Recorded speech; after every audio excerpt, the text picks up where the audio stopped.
पहलगाम हल्ल्यातील दहशतवादी पाकिस्तानी असल्याचं समोर। हाशिम मुसा पाकिस्तानी लष्करातील माजी पॅरा कमांडो। दहशतवादी हल्ल्याच्या तपासात माहिती उघड। दहशतवाद्यांच्या शोधासाठी भारतीय सैन्याचं अज्ञात ठिकाणी सर्च ऑपरेशन। दहशतवाद्यांना पकडण्यासाठी भारतीय सैन्य सतर्क।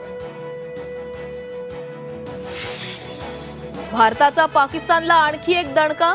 पाकिस्तानी विमान कंपन्यांसाठी हवाई क्षेत्र बंद करण्याबाबत हालचाली। उच्चस्तरीय पातळीवर हवाई क्षेत्र बंद करण्याचा विचार सुरू। रायगडमध्ये आदिती तटकरे ध्वजवंदन करणार असल्यानं शिवसेनेमध्ये नाराजी। ध्वजवंदन केल्यानं कुणी पालकमंत्री होत नाही, गोगावलेंचा टोला। तर गोगावलेच पालकमंत्री हवेत, योगेश कदम यांची मागणी। पालकमंत्री पदावरूनही राज्य सरकारमध्ये वाद। राज्यात 3 तिघाडा काम बिघाडा सुरू। विजय वडेट्टीवारांची प्रतिक्रिया। राज्यात 58 लाख कुणबी नोंदी सापडल्या। मनोज जरांगे पाटलांच्या लढ्याला मोठं यश। शिंदे समितीचे काम आता अंतिम टप्प्यात।